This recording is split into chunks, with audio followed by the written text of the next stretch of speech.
Welcome back. All right, so kind of giddy tonight because this is my last late Saturday night in quite some time because there won't be a power rankings on Saturday next week. Next Saturday, we're into the playoffs, and while yes, you can have late nights because of overtimes and whatnot, it's different. It's just different. It feels a lot lighter is a term I could use for that. But at any rate, we're going to start things off. We're going to talk about Tampa Bay and the Washington Capitals. It was Vasilevsky versus Lindgren in this one. The shots are 2-0 Tampa Bay at 3.5 minutes. Caps press at 4.5 minutes, but they're kept to the outside. Chernak has a shot that's held as Tampa Bay presses. Point has a shot that's blocked. It's cleared out. The fans call one. The referee does not. Pacioretty's denied on a rush, and then at 9:56, Milano opens the scoring for the Capitals. He buries one in close. Pacioretty and Lapierre with the assists. Tampa Bay looks to respond. The shots are 5-4 Tampa with 8 minutes left. At 13:06, they do respond, and it's a double deflection, so no chance for Lindgren on this one. Duclair from point and Radish, but Washington answers less than a minute later. At 14 minutes, Milano buries a rebound. Strome and Protas with the assists on that one. The Caps would press for another, but Tampa Bay answers again. It's Hagel deflecting one top shelf. Stamkos and Cirelli with the assists at 16:24. Tampa Bay presses with 2 minutes left, and then Jensen was out cold on the ice. He took a hit from Eyssimont. It was a pretty high impact hit. His head hit the boards. He was out when he hit the ice. Immediately, a couple of Capitals jumped on the ice because a scrum ensues, of course, and those Capitals got on the ice just to make sure nobody fell on or stepped on the downed and out cold Jensen. You could see Jensen was answering questions once the medics were out there. They did put him on a stretcher. They stretchered him off. The officials made the right decision. There was about 1:31 left in the period, and they decided, no, we're going to close up shop and have everybody go to the locker room, and we'll come back after intermission. But also, they had Eyssimont in the box, and they had 2 minutes on the clock, and then they decided not to penalize Eyssimont, which fans weren't happy about. I think that might be an understatement. But if you look at the play, was it reckless? Sure. You might have been able to call interference. That's the one that I think you might have got. I don't think you're getting boarding on that one or cross-checking necessarily. It's just a push. But thankfully, Jensen seems to be okay. Because at the start of the second period, they announced that Jensen was alert and he's able to move all extremities. So obviously, with a head hit, neck issue and all that, you have to worry about whether or not, paralysis becomes the question mark, right? So Protas has a 2-on-1 chance that's saved. We get a power play for the Caps. Strome's denied. The rebound's held. That power play's killed off. Caps press after it ends. The Bolts press at 5 minutes. Stamkos is denied there. The shots are 10-5 for Washington at 6.5 minutes. Tampa Bay presses at 8 minutes. We then had a fight, and this was predictable. Eyssimont versus Dowd. Hey, Eyssimont answered the bell, and he had the fight. We have a press by Tampa with 8 minutes left. The Caps get some pressure with 5.5 minutes left. There's a power play for Tampa. That's killed off. That's the only power play they had in the game. So it stays 2-2 after 2. Third period, the Bolts press at 2 minutes. Shots are 3-0 Tampa at 3.5 minutes. We get a power play for the Caps. That becomes 1 minute and 7 seconds of 5-on-3. Carlson's denied. Oshie's chance is held. And then at 8:29, after the 5-on-3 ends, but it's still 5-on-4, Carlson with the power play goal from Strome and Wilson. Hagel's then denied in close as the Bolts get some pressure. There's a delay for an issue with the glass.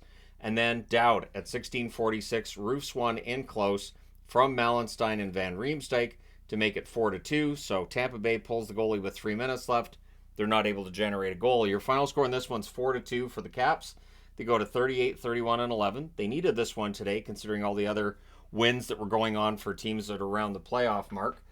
For Tampa Bay, 44, 28, and 8 with the loss. Shots on net, 13-9 Tampa in the first, 14-9 Washington in the second, 12-11 Tampa in the third. Both teams had 34 shots in this game. Power plays, Tampa Bay 0 for 1, Washington 1 for 3. The hits, 57-25 Washington. Vasilevsky saves 30 out of 34. Lindgren saved 32 out of 34 at the other end. So, again, I'm glad Jensen was responsive. I have no idea how long he's going to be out. You have to think that's a concussion. He did get knocked out. All right, Montreal and Ottawa. So Ottawa has not lost in 9 straight against the Montreal Canadiens, including this one tonight. It's Primo versus Korpisalo, 2.5 minutes in. The shots are 2-1 Ottawa. Ullinen has a rush that's defended. The Habs press at 7.5 minutes. Kastelik gets shaken up and exits. I believe it was a block shot on that one. But we have a power play for Ottawa, and then on a turnover breakaway, Matheson scores at 9 minutes and 11 seconds, and on that play he draws a penalty, so it becomes 4-on-4. The parade continues. We get more 4-on-4, and then Ottawa's on the power play, and they score. Tkachuk gets that one from Sanderson and Giroux at 13:08. Sens go back to the power play. That's killed off. It's 1-1 after 1. Second period, Brandstrom fires one wide on a rush, and then at 1:37, Caulfield scores to give Montreal the lead again. Struble and Savard with the assists. In fact, the shots are 4-1 Montreal 4 minutes in. The Sens press at 5 minutes. There's more pressure by Ottawa. They draw a power play, and they score on it. It's Pinto burying one in close. Giroux and Tkachuk with the assists at 8:36. We then get a power play for Montreal. They score on theirs as well. Caulfield wires one top shelf. Matheson and Newhook with the assists at 13:05.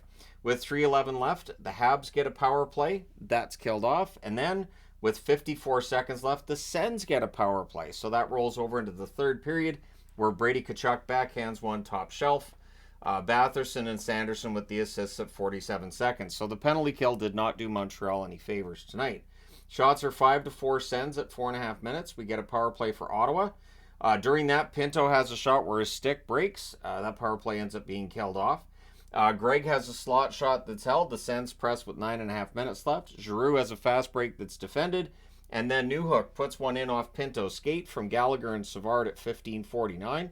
Sens press with 2.5 minutes left. The goalie pull happens with 1:55 left. At 18:55, Ottawa ties it. It is Chabot tipping one in from Batherson and Sanderson. That makes it 4-4. We're going to overtime. The Habs controlled early. There's a post for Newhook. Suzuki's denied. And then Suzuki with a near miss on a fast break.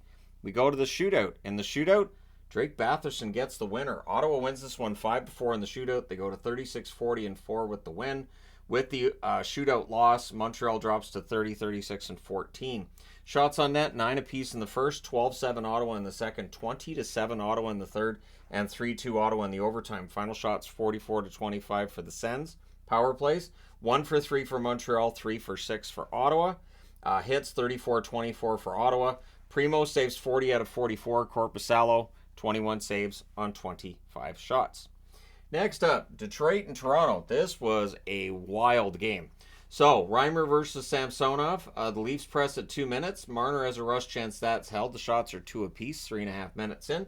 Wings press at 6 minutes. We get a power play for Toronto. The fans wanted it to be a 5-minute power play. So did Keefe. They couldn't understand why it was only 2. They do score during the power play, though. It's Marner from Nylander and Riley at 8:35. But cue the comeback. DeBrincat ties it at 10:02 from Raymond and Larkin. The shots are 6 apiece with 9 minutes left, so pretty evenly played overall. But Edvinsson scores his first of the season from Perron and Petrie at 13:39. Wings then look for another. With 3:54 left, the Wings draw a power play, and at 17:37, DeBrincat scores on that power play from Comfort and Fabry. Well, the Leafs press a bit in the final minute. Puck goes the other way, and it goes in. Perron from Kane and Comfort at 19:41. It's 4-1 Detroit after 1. So second period, Samsonov is still in the net, which, mild surprise. I mean, back in the day, sure, you'd leave him in. It's just a 4-goal period. It happens. But yeah, so the Leafs press 5 minutes in. We get a power play for Detroit. That's killed off. 1 shot on net. 7.5 minutes in, the shots are 4-1 for the Wings. But here comes the comeback on this side. 9:04 in on an end-to-end rush. Nick Robertson, absolutely fantastic play by him. Then we get a 4-minute power play for the Leafs, and Matthews scores during the first 2 minutes. That's his 69th goal of the season, which ties the most goals anybody's had since 95-96. Marner and Riley with the assists at 10:23. So suddenly it's a 4-3 game. Matthews is then denied on a rush, so he was going for 70 there. That second 2-minute power play is killed off. Shots are 10-5 Leafs with 5 minutes left. McCabe took a puck to the face. That looked like that hurt, because it does. At 17:22, Tavares ties the game. He buries one from the left circle. Marner and Nyes with the assist, so it's 4-4 after 2. Third period. Leafs press at 2 minutes. The shots are 2-1 Toronto, 4.5 minutes in. Holmberg has a rush chance that's held. 9 minutes left. The shots are 7 apiece. This was a very evenly played game through a lot of it. Robertson fires one wide on a face-off win. Leafs press with 8 minutes left with 2:45 left. The Leafs get a power play. There's a shorthanded rush by Larkin that's defended. That power play is killed off. 10.4 seconds left. The Wings get a power play.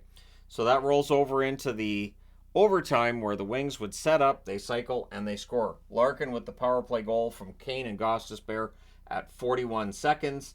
And Detroit goes into Toronto and wins 5-4 in overtime. They go to 39, 32, and 9 with the win. They had to have that. They could have been eliminated tonight if they didn't win. Toronto 46, 24, and 10 with the overtime loss. Shots on net 13-6 Detroit in the first, 14-6 Toronto in the second, 16-12 Toronto in the third. The only shot in the overtime was by Detroit. That's all they needed. Final shots are 36-32 for Toronto. Power plays Detroit 2 for 3, Toronto 2 for 4. The hits 41-35 for Detroit. Reimer 32 saves on 36 shots. Samsonov 27 saves on 32 shots. Overall, his stat line isn't great, but he allowed 4 goals on 13 shots in the first and was pretty solid after that. So sometimes leaving the goalie in can work. All right, next up, Columbus and Nashville. So this is an 80s game because lots of goals in this one. Greaves versus Saros in this one, and 2:04 into this on a face-off win. Malatesta buries one from the slot. Danforth with the assist, but Nashville would answer. At 2:49, it's Novak from Evangelista and Yossi. Nashville then draws a power play, and they score on it. Yossi gets the goal from Nyquist and O'Reilly at 4:19. Nashville then looks for another. Columbus presses with 9.5 minutes left. In fact, the shots are 10-8 in their favor with 8.5 minutes left, but at 13:25, Novak scores to make it 3-1 from Beauvillier and McDonough. The Preds then press for another. We get a fight between Olivier and Shen. Crossbar for Goudreau at the horn. Initially, it looked like it was in, and it was probably with time left, but it turns out there wasn't time left, and it never actually crossed the line, so it stays 3-1 after one. Second period, the shots are 2-0 Preds at 2.5 minutes. We get a press by Nashville 3 minutes in. Sillinger has a shot that's caught and held at 4:52. Nashville adds another. It's Carrier from Jankowski and Glass. And then Nashville, with the momentum, they look for another. Nyquist has a rush chance that's saved. And then at 10:23, on a breakaway, Texier buries one 5-hole. So he gets that one against the flow of play. Severson with the assist there. Nice pass to get it to him and all. Makes it 4-2. We then get a power play for Nashville, and they score on it. 4-2. Forsberg scores from Yossi and Nyquist at 13:11. So there you go. There's another one. And then Yossi scores his second goal of the game from Evangelista and Novak at 15:09. So, 6-2 in favor of Nashville at that point. Columbus presses in the final minute, but it's 6-2 after 2. And the only question I had left was, is it going to be no mercy? The answer is no. Third period, equipment issue for Saros means he had to go out and Lankinen had to go in. He had an issue with his pad. Pressed by Nashville, 2.5 minutes. Marchenko tests Lankinen. Lankinen only faced a couple of shots, but they were good ones. Shots are 3-2 for Columbus at 5 minutes. Saros then returns to the net. There's a press by Nashville at 5.5 minutes, and at 5:59 on a rush, Fix-Wolansky scores. That's from Danforth and Goodbranson. The teams exchange rushes. We get a power play for Nashville. That becomes a 4-on-4. Everything's killed off there. And then Fix-Wolansky with his second of the third period from Danforth and Malatesta at 19:30. So it's a nice pass that's buried from the slot. I believe they pulled the goalie after this, but it's 6-4 is your final. Nashville goes to 47, 29, and 5 with the win. With the loss, Columbus 26, 43, and 12. Shots on net, 15-10 Columbus in the first, 13-9 Nashville in the second, 14-13 Nashville in the third. Both teams had 37 shots in this game. Power plays 0-for-1 for Columbus, 2-for-3 for Nashville. The hits 22-16 Columbus. Greaves 31 saves on 37 shots. Saros saved 31 out of 35, and while he was away getting his equipment attended to, Lankinen saved both shots that he faced. Now I need to change boards. All right, on to board number 2. My team's had a good day. Today. So, Boston and Pittsburgh.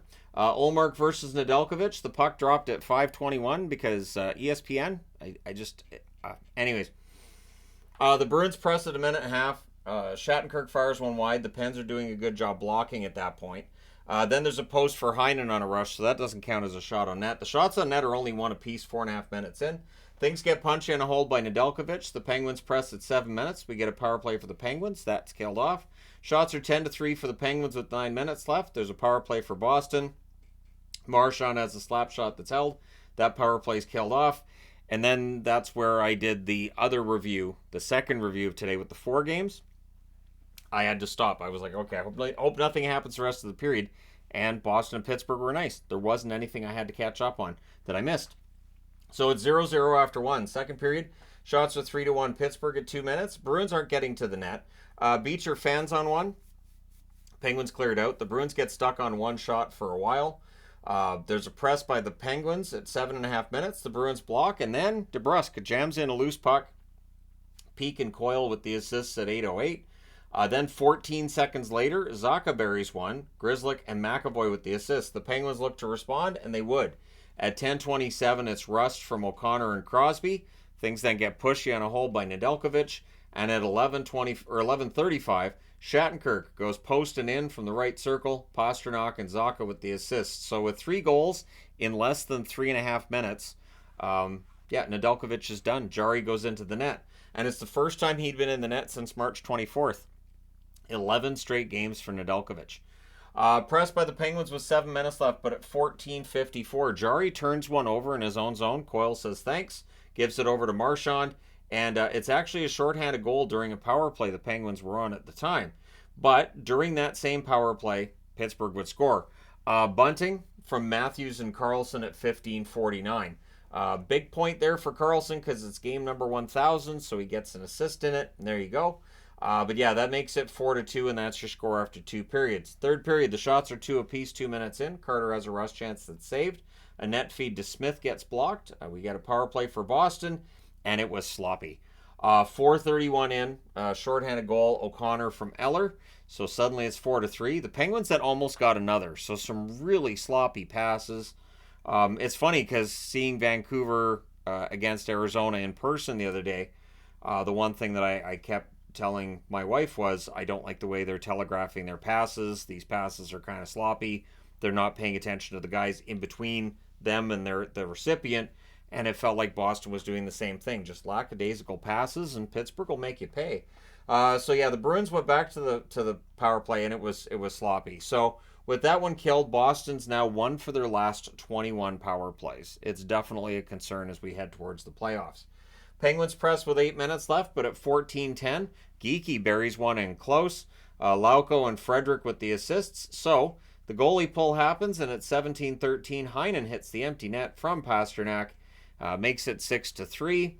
At 18:39, Bunting would bury one from the slot. Raquel and Pettersson with the assists. They do pull the goalie. They don't get any closer. Boston wins 6-4. They go to 47, 18, and 15. So Florida had jumped past Boston for first in the Atlantic. Boston leaps past Florida to get back into first place. Florida just has 1 game left, so we'll see how it all turns out. Pittsburgh, 37, 31, and 12. And with this loss, their odds of making the playoffs drop to 12%. Coming into today, I think they were 58%. Now 12, because of how few games we have left. Shots on net, 13-7 Pittsburgh in the first, 12-8 Boston in the second, 12-11 Boston in the third. Final shots, 32-31 for the Penguins. Power plays, 0 for 3 for Boston, 1 for 2 for Pittsburgh. Hits, 26-16 Boston. Ullmark saved 28 out of 32. Nedeljkovic saves 13 out of 16. Jari saved 12 out of 14 in relief. And so, yeah, Pittsburgh's hopes take a bit of a hit, even though their power play did hit today. All right, Vancouver and Edmonton. So this was the big one, right? 3 points separated these teams coming into tonight. It is no longer 3 points. I think we can say Vancouver should win the division. So it's DeSmith versus Skinner and no Connor McDavid. And as a Canuck fan, I think it was absolutely the right choice. You've got to make sure he's 100%. Don't put him in the lineup against the Canucks if he's less than 100%, because all he's going to do is score 4 points. So early power play for the Oilers, that's killed off. The Oilers press after it ends, but the shots are 7-0 Edmonton 4.5 minutes in. Vancouver was flat to start. DeSmith really, really played quite well. Maybe giving Shilovs a couple of starts has helped DeSmith a little bit. Zadorov has a net feed that's picked off. The Canucks press at 8 minutes. Desharnais has a near miss as the Oilers press. Canucks press with 4.5 minutes left. Mikheyev's robbed in close. He's not meant to get a goal. I feel bad for him because he's a good player. He can't hit the net right now. Lafferty would open the scoring at 19:44 from Zadorov and Miller. It was a nice wrist shot that fooled Stuart Skinner, and the Canucks were definitely improving as the period went along. So it's 1-0 Vancouver after 1. Second period, another early power play by the Oilers. And if it ends up becoming 4-on-4, it was a good kill by the Canucks, and everything gets killed off. And luckily for Vancouver, that's where the Oilers' power plays end. Shots are 2-0 Oilers at 4 minutes. The Oilers press at 4.5 minutes. Hughes to Höglander gets picked off. Blueger has a slot shot that's saved. Draisaitl has a net drive that's defended. The Oilers press. Ekholm has a shot that's held. The shots are 7-2 Edmonton at the half. Garland's then denied from the slot. Lots of slot opportunities for Vancouver tonight. And then Myers gets one at center ice, brings it in, and takes the shot that Suter deflects into the net at 11 minutes. And suddenly it's 2-0 for Vancouver. But at 17:48, Kane buries one short side from Nurse and Brown. And so that makes it a 2-1 score. Edmonton not letting him get too far ahead. Oilers then look to tie it. Garland has a rush chance that's held, but it's 2-1 Vancouver after 2. Third period, Nugent-Hopkins has a chance that's kicked aside. Garland has a rush that's defended. Shots are 2-0 Canucks at 4 minutes. Draisaitl has a net drive that's held. The Oilers press at 4.5 minutes. There's a near miss for Höglander. Hyman has a rush chance that's held. We get a power play for the Canucks. That's killed off. Shots are 4 apiece with 6.5 minutes left. The Canucks, very defensive, conservative, but not in a way that's aggravating, in a way that just really smart defensive teams do. It feels like maybe some of the recent struggles kind of snapped them out of whatever funk they were in. Like, okay, we got to start playing that defensive hockey again. The Oilers press with 3.5 minutes left. They'd pull the goalie with 2 minutes left, and at 18:13, Joshua hits the empty net. Lindholm and Garland with the assists. The goalie pull happens again, but the Canucks win 3-1. And I was glad to see Elias Lindholm get an assist because, honestly, one of the better games he's had as a Canuck. So with the 3-1 win, the Canucks go to 49-22-9. They increase their lead over the Oilers to 5 points. The Oilers 48-25-6 with the loss. Shots on net 13-9 Edmonton in the first, 13-12 Vancouver in the second, 8-5 Edmonton in the third. Final shots 33-27 for the Oilers. Power plays, both teams go 0 for 2. Hits 48-39 Vancouver. DeSmith was excellent, 32 saves on 33 shots. Skinner was very good as well, 24 saves on 26 shots. All right, next up, Anaheim and LA. So it's Dostal versus Riddick in this one. The shots were 3-2 for the Ducks at 2.5 minutes. And honestly, despite the Kings wearing their sharp Cylon outfits, the Ducks are forcing some turnovers and making LA work for it early in the game. LaFerriere has a rush chance that's saved. The Kings press at 8 minutes. Kempe to Fiala gets blocked. Lundestrom has a shot that's held. We get a power play for the Kings. Doughty has a shot that deflects high. That power play's killed off. We then get a power play for Anaheim. That's killed off as well, and the Kings get some pressure after it's done, but it's 0-0 after the first. Second period, early jump for the Kings, and eventually they would draw a power play, and they score on it. Dubois buries one from the side of the net. Arvidsson and Kempe with the assists at 2:45. The teams exchange rushes after that. The Kings press at 5 minutes. We get another power play for LA. There's a shorthanded net drive by Vetrano that's saved, and then there's a shorthanded 2-on-1 that gets broken up. That power play's killed off. And at 10:33, Matt Roy scores from Lizotte and Thomas, so it's 2-0. Kings then press for another. Carlson has a tip shot that's saved with 2:15 left. The Ducks get a power play. That's killed off. It's 2-0 LA after 2. Third period, the shots are 2-1 LA, 3 minutes in. The Kings press at 3.5 minutes. There's more pressure by them 5.5 minutes in. They end up getting a power play, but then shorthanded. Lundestrom nearly gets one. So the Ducks had some very good chances shorthanded. The Kings might want to keep an eye on that. That power play's killed off. The Ducks press at the half. We get 2 minutes of 4-on-4, and during the 4-on-4, Trevor Zegras scores. Zellweger and Fowler with the assists at 11:18. So again, Zegras seems to be getting his game together. That's good news if you're a Ducks fan. Shots are 3 apiece with 7.5 minutes left. Colangelo has a wraparound, that's blocked. There's a post for Kempe, the Ducks clear, and then at 17:42, Fiala buries a wraparound. Lewis and Doughty with the assists makes it 3-1. The Ducks would pull the goalie. They don't get closer. 3-1's your final. The Kings go to 43-26-11 with the win. The Ducks drop to 26-50-5 with the loss. Shots on net 11-8 Anaheim in the first, 13-11 Anaheim in the second, 9-5 LA in the third. Final shots 29-28 for the Ducks. The Ducks 0 for 2 on the power play. The Kings 1 for 4. The hits 20-17 Anaheim. Dostal saves 25 out of 28. Riddick saved 28 out of 29. So for the Ducks, obviously they're playing for next season. For the Kings, trying to stay ahead of Vegas. This puts them, I believe, 3 points ahead of Vegas. And Vegas is at home tomorrow night against Colorado. All right, the last game of the night, Minnesota and San Jose. The Wild bounce back as one might have expected. So it's Wallstead versus Blackwood. The Wild press at 2 minutes. Costin then has a shot that's blocked. At 5:19, Boldy opens the scoring for Minnesota. Kaprizov and Middleton with the assists. In fact, the shots are 10-2 for the Wild 7 minutes in. The Sharks, though, they press in at 9:32. Ruda with what was double deflected off Minnesota players. He gets the goal. Ferraro and Granlund with the assists. So it's a tie game. Wild press with 7.5 minutes left. The Sharks were playing well. The shots even up. But at 16:51, Chisholm puts one past the screen top corner. That's from Merrill and Ogren. So Ogren with his first NHL point. The Wild press for another. But yeah, it's 2-1 Minnesota after one. Second period. The Wild press. They draw themselves a power play. That becomes 55 seconds of 4-on-4. Everything's killed off there. Shots are 5-2 Minnesota at 5 minutes. Vlasic has a one-timer that's held. We get a power play for the Sharks. That's killed off. The Wild press at 9 minutes. The shots were 7 apiece with 7 minutes left. Sturm's denied from the slot, and then Ogren with his first NHL goal. He buries a rebound. Brodin and Kuznetsov with the assists at 14:23. So again, we're starting to see some of these young guys in the lineup for Minnesota. Future's pretty bright for the Wild. But the Sharks answer. At 15:52, Ferraro wires one on a rush. Eklund and Granlund with the assists. However, Minnesota would answer at 19:04. Kaprizov scores from Faber and Brown. Then with 36 seconds left, the Wild get a power play. Kaprizov would score his second of the game there. Eriksson, Ek, and Boldy with the assists at 19:51. So for Kaprizov, that was a 3-point night for him. Not too shabby. So we go to the third, and 1 minute and 46 seconds in. Johansson adds another insurance goal. Merrill and Goligoski with the assist. The Wild press at 5 minutes. The shots are 4-2 Minnesota at 6 minutes. And you could just see this one was basically done. There's a power play for the Sharks. That's killed off. The Wild press with 1.5 minutes left, ensuring they win this one 6-2. The Wild go to 38, 33, and 9 with the win. With the loss, San Jose 19, 52, and 9. This wraps up their record at home. They now have 2 road games to finish out the season. Shots on net, 13-9 Minnesota in the first, 13-12 Minnesota in the second, 12-8 Minnesota in the third. Final shots, 38-29 for Minnesota. Power plays, the Wild 1 for 2, San Jose 0 for 3. The hits, 16-5 San Jose.